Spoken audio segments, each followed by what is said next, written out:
Beleza, então exatamente de onde a gente parou da última vez, a gente provou aí, cara, que os dois ângulos, quando eles são opostos pelo vértice, eles são iguais. Cara, com isso a gente pode começar a introduzir o nosso estudo de triângulos. Beleza? Então é isso que a gente vai fazer. A gente construiu então lá em cima o que era um ângulo, a gente viu que ângulos complementares, por que a gente usou? Porque a gente viu que Z e X eram ângulos complementares. Então, x mais z tinha que ser 180, porque era um ângulo raso. Lembra que a gente pegou, excluiu uma das linhas, ela ficou num ângulo raso, assim, então aquela abertura tinha que ser 180. E agora, cara, a gente vai começar a estudar sobre os triângulos. Então, uma coisa muito importante, por que se chama triângulo? Cara, porque você tem 3 ângulos dentro dele, certo? Você tem esse ângulo azulzinho aí, o ângulo amarelo e o ângulo vermelho. Então, são 3 ângulos que compõem esse triângulo. A soma dos ângulos internos, ou seja, da parte de dentro do triângulo, é 180 graus. E a gente vai provar e vai dizer o porquê que esses ângulos são 180 graus. Vamos lá. Dados 3 pontos A, B e C. Pega aqui, ó. Ponto A, ponto B e ponto C. Não colineares, ou seja, eles não podem estar na mesma reta. Então, vamos pegar aqui, ó, A, B e C. Eles estão na mesma reta, certo? Se traçar uma reta aqui, mais ou menos eles vão estar na mesma reta. Então, eles são pontos colineares, ou seja, colinear de estarem na mesma reta. Então, não pode ser assim, porque você já percebeu que não forma um triângulo, né? Então, 3 pontos A, B e C não colineares. A reunião dos segmentos, ou seja, as retas. Então, essa reta aqui, essa reta aqui, essa reta aqui, são segmentos de reta. AB, ou seja, a reta que vai de A para B. Cadê o outro? AC, a reta que vai de A para C. E CB, que é a reta que vai de C para B, se chama triângulo ABC. Então o nome desse triângulo aqui, o nome dele é ABC. A gente viu aí que tem que ter 3 pontos não colineares. E quando você une esses 3 pontos por 3 segmentos de retas, você tem um triângulo, cujo nome é dado pelos 3 pontos. Aqui no caso, esse triângulo se chama triângulo ABC, porque esses são os pontos A, B e C. Certo? Então, A, B e C são os vértices, que a gente chama de vértice, então são essas pontas aqui, certo? E agora, você tem aqui um lado Azinho, Bzinho e Czinho. Esses são os lados do triângulo. Então, quando eu falo assim, o lado A é o lado aqui, esse lado aqui, que tem AC. Então, cara, é mais ou menos isso aí. Isso aqui é importante pra gente, porque saber o que é um triângulo, cara, é muito importante. Porque a gente vai falar agora o que tem que ser além disso para poder ser um triângulo. Então a gente vai falar de uma coisa muito importante, cara, que chama a condição de existência de um triângulo. Então eu vou falar para você, ó, tem o ponto 10, 5 e 3. Isso em centímetros, né? É a distância, é o tamanho do lado. Cara, será que isso aí forma um triângulo? Bom, são 3 pontos colineares? Pô, cara, não sei, tem que ver. Ele não deu os pontos aqui, ele deu o tamanho dos lados. Então, cara, o que a gente tem que fazer para saber? Vamos lá, vamos montar um triângulo. Pega aqui essa reta cinza, vamos colocar ela aqui de lado, certo? Tem 10 centímetros. Pega essa reta azul, vamos colocar ela aqui e vamos unir, certo? Porque para ser um triângulo você tem que unir os pontos por um segmento de reta. E essa reta vermelha, vamos colocar ela aqui e vamos virar ela para cá. Isso aqui formou um triângulo, cara? Não, cara, não formou um triângulo. Pô, então 10, 5 e 3 centímetros de lado não conseguem formar um triângulo. Caraca, velho. Beleza, então vamos ver o outro aqui, o outro caso. Bom, 10 centímetros de novo. Vou pegar aqui, vamos virar os 10 centímetros. Vou colocar ele aqui. 5 centímetros. Vou colocar ele numa ponta aqui e virar ele. E o outro 5 centímetros, colocar ele numa ponta e vira ele. Putz, cara, também não fechou um triângulo. Pô, cara, então não dá pra fazer um triângulo assim também. Pô, cara, é complicado. Vamos ver esse último caso aqui, então. Vamos pegar aqui os 10 centímetros. Vamos virar ele. 180 graus. Pegar o azul. virar ele. Vira o azul. Aqui. Pego o vermelho e viro o vermelho também. Deixa eu arrumar aqui direitinho. O que, bicho? Deu certo, hein? Fechou um triângulo, cara. Então, o que a gente consegue concluir daqui? Cara, vamos pegar aqui, ó. Você tem um triângulo com lado A, B e C. Pra poder dar certo, você percebeu aqui, cara? Esse pedaço aqui vermelhinho aqui do 3 centímetros é muito pequeno. Bom, os outros lados que são iguais, cara, também, eles conseguem chegar mais próximo, mas eles não conseguem fechar um triângulo. Agora o último deu. E o que aconteceu com o último triângulo aqui, cara? Você pode perceber que se você pegar os dois lados, que são 5 centímetros e 6 centímetros, se você pegar esses dois lados, cara, e você somar eles, quanto que dá? Quanto que é 5 mais 6, meu camarada? 5 mais 6 é 11. Então, vamos pegar aqui, ó. Caneta. Esses dois aqui são 11. Cara, e esse 10 aqui, você consegue perceber como que ele é menor do que 11? Qual que é o 10, cara? É esse lado maior. Certo? Então daí a gente consegue tirar uma propriedade, cara. A gente chama isso de condição de existência dos triângulos. Ou seja, para poder existir um triângulo, ele tem que respeitar essa condição. Que condição é essa, cara? É essa daqui, ó. Para você conseguir formar um triângulo, o lado maior desse triângulo, cara, ele tem que ser necessariamente menor do que a soma dos dois outros lados. Como assim? Vamos lá. A gente tem aqui, vamos supor, 10, 7 e 3. Isso aqui forma um triângulo, cara. Pô, vamos usar esse teorema aqui. 10 é o lado maior, esse aqui é um outro lado, esse aqui é um outro lado. B e C que eu vou chamar. 7 mais 3, cara, dá quanto? Dá 10. Que é igual ao outro 10 do lado maior. Que é esse aqui. Isso aqui, cara, não forma um triângulo. Você pode pegar aí, cara.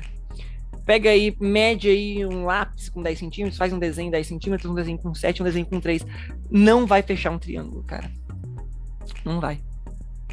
Pô, cara, não vai mesmo. Então, pra você obedecer essa condição aí, cara, pra poder ser um triângulo, guarda aí com você, então, cara. Vamos até escrever aqui, ó. A soma de dois outros lados deve ser maior que o lado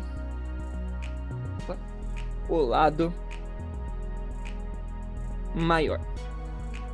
Beleza, cara? Então guarda com você. A soma de dois outros lados deve ser maior que o lado maior. Então, quando você pega um lado que tem 10 centímetros, para poder fechar um triângulo, os outros lados têm que ser maior do que 10. Beleza? Anotou isso aí? Isso aqui é muito importante, viu, cara? Isso aqui é bem importante para você saber o que pode ser ou não um triângulo. Então, cara, vamos falar sobre os elementos aqui do triângulo, então, velho. Que são os vértices, que a gente falou mais ou menos, certo? Que são os vértices, são onde os pontos, onde os triângulos se encontram. Esses 3 pontinhos que eu marquei aí. Então, os vértices aqui seriam A, B e Czão. Os lados, ou as arestas, que também é um nome muito comum. Aresta significa ao lado do triângulo. É o que, cara? É esses segmentos que ligam os pontos, né? Então, esse ponto aqui é esse ponto aqui. É um segmento CA. Ou, aqui no nosso caso, a gente chamou ele de Czinho. No outro caso ali, nós vamos ter Azinho e Bzinho. Esses são os lados do triângulo. E os ângulos, cara, a gente já viu que é o grau de abertura entre duas retas. Então, a gente vai ter aqui o ângulo alfa, o ângulo beta e o ângulo gama. Então, esses são os elementos de um triângulo. Um triângulo é formado por vértices, lados e ângulos. Como a gente tá vendo aí na figura do lado. Beleza? Cara, agora tem uma classificação aqui dos triângulos. Então, primeiro vamos falar quanto aos lados, né? Nós temos 3 tipos de triângulos aqui, em relação aos lados deles, que é o triângulo isósceles, o triângulo equilátero e o triângulo escaleno. Cara, vamos primeiro pro isósceles. O triângulo isósceles, ele tem sentido de iso, significa igual, e ósceles de lado. Isósceles de lado, né? Então, cara, um triângulo isósceles é um triângulo cujo os lados são todos iguais. Então, vamos pegar aqui, ó, esse triângulo 2 aqui. Certo? Então, esse 2 aqui, ó, que a gente colocou aqui do lado, que é esse daqui, ele tem todos os lados iguais. Então, a gente tem L, L, L, que significa lado. Você pode perceber que L é igual a L, é igual a L. Todos os lados deles são iguais. Isso obrigatoriamente faz com que os ângulos também tenham que ser iguais. Certo? Não tem como um lado ser igual ao outro, sendo que ele não tem o mesmo grau de abertura. Se um lado for maior, concorda comigo que esse grau de abertura é maior, então ele não vai fechar, certo? Então também, uma consequência dos triângulos isósceles. Vamos tentar colocar aqui, pequenininho aqui. Triângulo isósceles, 2 pontinhos. O lado é igual. Lado é igual a lado, que é igual a lado. E também os ângulos são todos iguais entre si. Certo? Agora, um equilátero, ou equilátero, látero vem de lado, certo? E esse equi são iguais. Ou seja, ele tem também lados iguais, mas apenas 2 lados são iguais. Então, a gente tem esse lado aqui, que a gente marcou com esse risquinho. Esses 2 lados desse triângulo são iguais. Cara, e quando você tem um ângulo fixo e os lados são iguais, certo? Você, cara, ou você tem 2 coisas. Ou esse lado aqui tem que ser igual também, essa parte de baixo do triângulo também tem que ser igual, que é, no caso, vamos marcar aqui, esse lado aqui também tem que ser igual, que no caso é o que acontece com isósceles, então ele seria um triângulo isósceles, certo? Vamos tirar aqui. Ou, cara, se você tem um ângulo fixo e esses ângulos já estão dados, você percebe que esse lado aqui de baixo, ele tem que ser maior do que os outros ângulos? Pô, cara, então, o que tem que acontecer de novo? O lado maior, ele tem que ser, ou melhor, os outros 2 lados, eles têm que ser menor do que esse lado maior.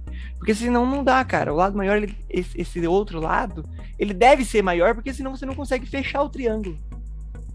Certo? Vamos supor, ó, o ângulo ali tá definido, que é aquele ângulo θ, né, que a gente chama de ângulo oposto ali no caso. Aquele ângulo ali tá definido, cara. E a gente pega esse lado aqui, ó. Deixa eu ver se eu consigo aqui. Esse aqui. Deixa ele menor. Esse aqui nós deixamos no mesmo lugar. Cara, não fechou um triângulo, tá vendo? Faltou um tanto ali pra fechar aquele triângulo. Então esse lado aqui de baixo, cara, ele tem que ser necessariamente maior do que os outros 2. E esse lado maior, justamente, nós chamamos ele de base do triângulo. Então a base de um triângulo equilátero, ela é maior do que os 2 lados. Por fim, cara, nós temos o triângulo escaleno. Aí, cara, todos os lados são diferentes, certo? A gente pode ver ali. Todos os ângulos são diferentes e todos os ângulos também. No caso do triângulo de cima, que é o equilátero, os 2 ângulos do lado são iguais. Os 2 ângulos entre um lado e a base, e o outro lado e também a base são iguais. Então você pode perceber ali, esses 2 ângulos aqui que a gente chamou de alfa são iguais. No caso, o único ângulo diferente é aquele lá em cima, que é o θ, que a gente chamou ele de ângulo oposto. Então guarda isso aí, cara. Triângulo equilátero, os 2 lados são iguais, a base é maior e os ângulos entre o lado e a base são iguais. E por fim, cara, nós temos um triângulo retângulo. Esse triângulo retângulo ele é formado justamente por um ângulo de 90 graus, que são essas 2 retas aqui. Vou marcar aqui, ó. Um ângulo de 90 graus entre essas 2 retas, certo? Que nós mostramos ali. E nós temos os outros 2 ângulos, né? Que eles são alfa e beta, certo? Então, um triângulo retângulo é isso daí, cara. Ele tem um ângulo de 90 graus dentro e tá tudo certo. Também tem aqueles outros ali, obtusângulo e acutângulo. Esses 2 triângulos são um triângulo específico também. No caso ali do obtusângulo, cara, é porque é um ângulo maior do que 90, certo? Um dos ângulos desse triângulo é maior do que 90, então 120, sei lá. E o acutângulo, todos os ângulos do triângulo são menores do que 90 graus, certo? E são todos diferentes também. Então você tem um ângulo lá de 30, um de 40, outro de 50. Então é isso daí, cara.